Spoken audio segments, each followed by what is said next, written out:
Welcome back friends, ये हमारी video number 31 Python programming series के लिए। और इस सीरीज़ की प्रीवियस वीडियोस से हमने स्टार्ट किया था टॉपिक फाइल हैंडलिंग को। और प्रीवियस वीडियो में हमने देखा था कि टेक्स्ट फाइल के अंदर हम कैसे डेटा को स्टोर करते हैं और वापस रिट्रीव करते हैं। और इस वीडियो में अब हम डिस्कस करने वाले हैं बाइनरी फाइल के अंदर, यानी कि बाइनरी फाइल में डेटा आपका किस तरीके से स्टोर होगा और कैसे हम उसको रिट्रीव करेंगे। तो पहले इसका कॉन्सेप्ट हम यहाँ पे देखते हैं किस तरीके से डेटा को स्टोर किया जाता है। देन इन्हीं कॉन्सेप्ट्स को हम यहाँ पे प्रैक्टिकली सिस्टम पे भी करके देखने वाले हैं। तो स्टार्ट करते हैं। इस वीडियो के लिए टॉपिक हमारा है बाइनरी फाइल। तो बाइनरी फाइल में देखिए मेन जो यहाँ पे डिफरेंस है text file and binary file में, टेक्स्ट फाइल में जो आपका एग्जीक्यूशन है वो स्लो होता है एज कंपेयर टू आपका बाइनरी फाइल, क्योंकि टेक्स्ट फाइल में जो डेटा है वो ह्यूमन रीडेबल फॉर्म में होता है। तो ह्यूमन रीडेबल फॉर्म में उसको कन्वर्ट करना पड़ता है, as it is operating system उसको स्टोर नहीं करता है। तो उससे क्या होता है कि जो हमारा एग्जीक्यूशन टाइम है वो काफ़ी बढ़ जाता है। लेकिन बाइनरी फाइल के अंदर ऑपरेटिंग सिस्टम खुद ही इसको स्टोर करेगा। तो यहाँ पे ये ह्यूमन रीडेबल फॉर्म में तो नहीं होगा, लेकिन यहाँ पे एग्जीक्यूशन काफी तेजी से होता है। और एक और बात, आप यहाँ पे डायरेक्टली डेटा को पढ़ नहीं सकते, यानी कि जब आप बाइनरी फाइल को यूज करेंगे तो प्रोग्राम के थ्रू अगर आपने डेटा को बाइनरी फाइल में स्टोर किया है तो आप एक प्रोग्राम के थ्रू ही उसे वापस रिट्रीव कर पाएंगे या वापस उसको रीड कर सकते हैं। तो स्टार्ट करते हैं। देखिए बाइनरी फाइल को यूज करने के लिए हमें एक मॉड्यूल की जरूरत भी पड़ती है। टेक्स्ट फाइल में तो डायरेक्टली हमने इनबिल्ट फंक्शंस का यूज किया, भले वो राइट हो, रीड हो, राइट लाइन्स हो, जितने भी हमारे फंक्शन हैं। लेकिन यहाँ पे केवल दो ही फंक्शन हम यूज करते हैं। एक हमारा फंक्शन यहाँ पे होता है जिसको हम कहते हैं आपका डंप फंक्शन, और दूसरा हमारा फंक्शन होता है लोड फंक्शन। तो इनके नाम ही बता रहे हैं कि बाइनरी फाइल में अगर हमने कोई चीज़ डंप करनी है, स्टोर करनी है, तो उसके लिए हमारा डंप फंक्शन यूज होगा। और कुछ डेटा हमने रिट्रीव करना है बाइनरी फाइल से तो लोड फंक्शन यूज होगा। अब ये दोनों ही जो फंक्शन है ये एक मॉड्यूल के अंदर होते हैं जिसका नाम है पिकल मॉड्यूल। तो पिकल मॉड्यूल को सबसे पहले अब इंपोर्ट करेंगे, देन इन फंक्शंस को हम यहाँ पे यूज कर सकते हैं। तो डायरेक्टली एक एग्जांपल से इसको हम यहाँ पे समझते हैं। तो एक प्रोग्राम हम लोग क्रिएट करेंगे। तो सबसे पहले जो फर्स्ट लाइन है वो होगी आपकी इंपोर्ट, और इंपोर्ट हमने करना है पिकल नाम के मॉड्यूल को। ये हमारा क्या है जी, ये है मॉड्यूल। तो इसको हम इंपोर्ट करेंगे। क्यों इंपोर्ट करना है? ताकि हम लोड एंड डंप को यहाँ पे यूज कर सकें। तो पिकल मॉड्यूल है, पिकल मॉड्यूल की मदद से ही सारा का सारा काम होगा। देन हमको फाइल को ओपन करना है। तो हमको एक फाइल ऑब्जेक्ट ले लेते हैं, फॉर एग्जांपल टी नाम से कोई भी वेरिएबल आप यहाँ पे ले सकते हैं। एंड देन ओपन, तो फाइल का नाम हम रख लेते हैं फॉर एग्जांपल टुडे। तो टुडे डॉट, अब यहाँ पे देखिए इसका जो एक्सटेंशन है, वैसे एक्सटेंशन से फर्क नहीं पड़ता क्योंकि यहाँ पे मोड आपने देना पड़ता है बाइनरी फाइल में। लेकिन एक्सटेंशन अगर आप यहाँ पे चाहें तो आपको काफ़ी बुक्स में यहाँ पे DAT दिख सकता है या आपको .bin दिख सकता है। तो दोनों ही यहाँ पे करेक्ट हैं। आप DAT भी यहाँ पे यूज़ कर सकते हैं, bin यानी कि बाइनरी फाइल भी आप यूज़ कर सकते हैं। तो प्रीवियस वीडियो में हमने डिस्कस किए हैं कि यहाँ पे जो एड्रेस है एब्सोल्यूट भी होता है, रिलेटिव भी होता है। अभी फिलहाल हमारा ये रिलेटिव एड्रेस है, यानी कि जिस फोल्डर में आपका या जिस भी लोकेशन पे आपकी जो मेन पाइथन की फाइल स्टोर है वहीं पे आपकी ये वाली फाइल भी स्टोर हो जाएगी। तो पहले हम यहाँ पे इसको ओपन किया है हमने राइट मोड में। तो हमने बाइनरी फाइल में लिखना है तो W, एंड लिखने के लिए हम यहाँ पे B लिखते हैं, यानी कि writing in binary WB। Read करना हो तो आपका RB आएगा, अपेंड करना हो तो AB आएगा। और इन्हीं के साथ अगर आप RB के साथ यहाँ पे प्लस यूज करते हैं तो इसका मतलब है रीड कर रहे हैं बाइनरी फाइल में और प्लस लगा दिया। इसका मतलब ये हुआ कि अब हमने रीड तो किया, साथ में हम राइट भी कर सकते हैं, यानी कि दोनों ऑपरेशंस को अगर एक साथ परफॉर्म करना है तो हम प्लस यहाँ पे लगाते हैं। तो यहाँ पे देखिए सिंपल सा है, हमने फाइल को ओपन कर लिया, फाइल का एड्रेस आ गया, फाइल का मोड भी आ गया, और ये दोनों ही चीजें यहाँ पे स्ट्रिंग के फॉर्म में होती हैं। तो फाइल हमने ओपन कर ली। अब देखिए यहाँ पे जितना भी डेटा हम बाइनरी फाइल में स्टोर करेंगे वो एक ऑब्जेक्ट के फॉर्म में होगा, यानी कि यहाँ पे हर चीज़ एक ऑब्जेक्ट है। अगर आप स्ट्रिंग के फॉर्म में डेटा को स्टोर करना चाहें, या आप डेटा को कलेक्ट करके एक लिस्ट बना के वहाँ पे स्टोर करना चाहें, या टपल के फॉर्म में स्टोर करना चाहें, तो हर चीज़ एक ऑब्जेक्ट होती है। अब यहाँ पे हमने ये ध्यान देना है कि अगर आप डेटा को स्ट्रिंग के फॉर्म में ही लेकर के चलते हैं तो आपने जब इसको लोड करेंगे तो स्ट्रिंग के फॉर्म में ही वो लोड भी होगा या वापस रिट्रीव होगा।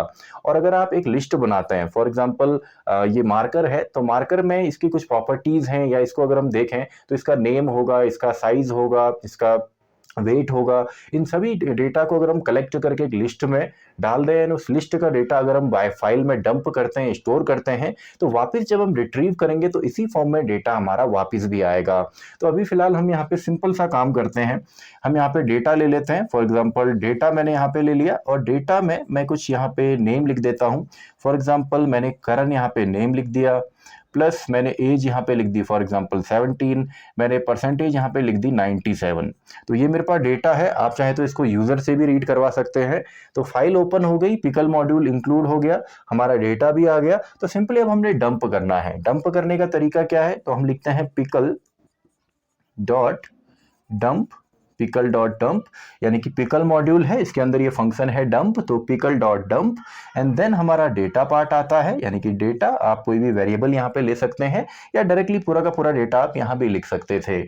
तो ये डेटा हो गया एंड देन हमारा जिस फाइल में लिखना है, तो किस फाइल में लिखना है, today.dat में, इसका फाइल ऑब्जेक्ट है t, तो यहाँ पे आ जाएगा t, यानी कि फाइल ऑब्जेक्ट। तो पिकल डॉट डंप डेटा इन t।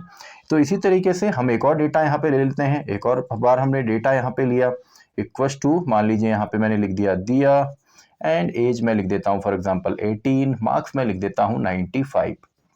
तो again pickle dot dump, finally हमारे पास डेटा यहाँ पे है, आप चाहें तो यूजर से ले सकते हैं टी एंड आपका ये कंप्लीट हो गया, यानी कि डेटा बनाया, डेटा को डंप किया, डेटा बनाया, डेटा को डंप कर दिया and finally T dot close, यानी कि फाइनली फाइल हमने क्लोज कर दी।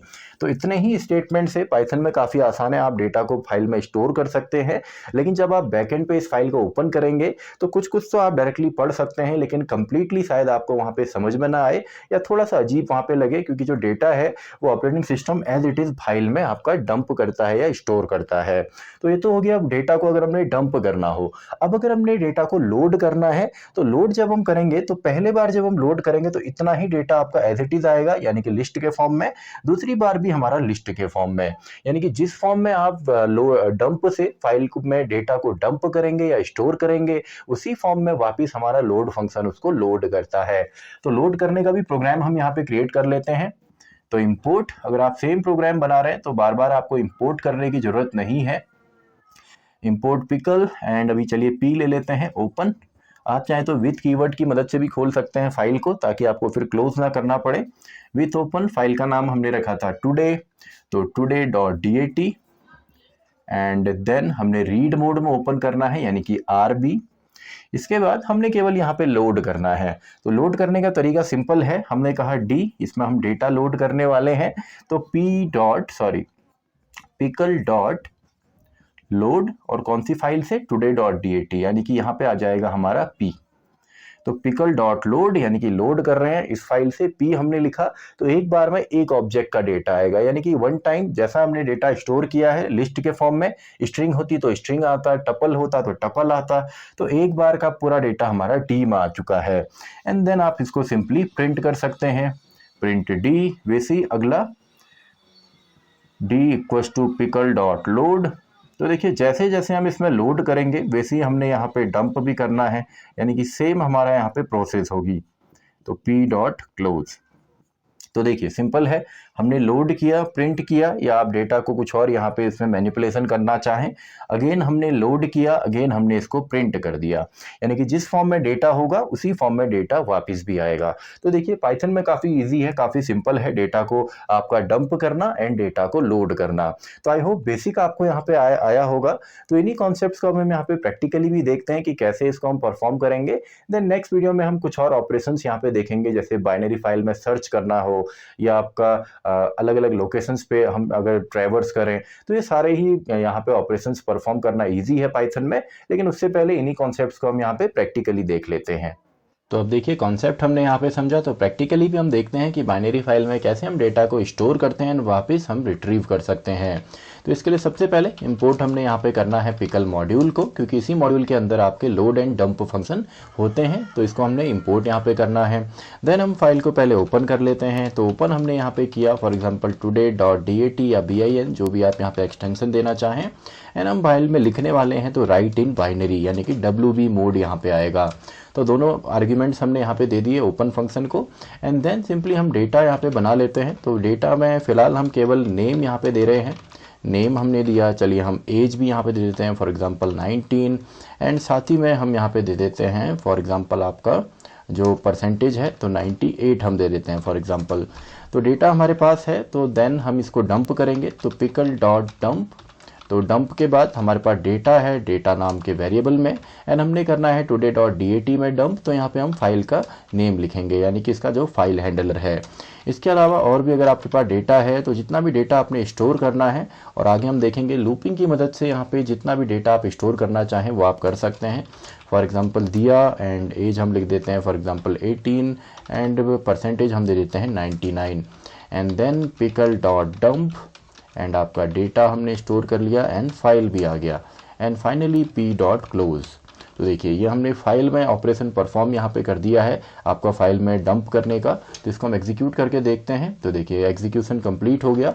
तो यहाँ पे जो फाइल है ये हमने डेस्कटॉप पे सेव की है, तो हमारी जो टुडे डॉट dat है ये भी देखिए डेस्कटॉप पे यहाँ पे आई है। तो इसको ओपन करके हम देखते हैं कि किस तरीके से डेटा यहाँ पे है। तो यहाँ पे इसको नोटपैड में ओपन कर लेते हैं, आप किसी पे भी ओपन कर सकते हैं।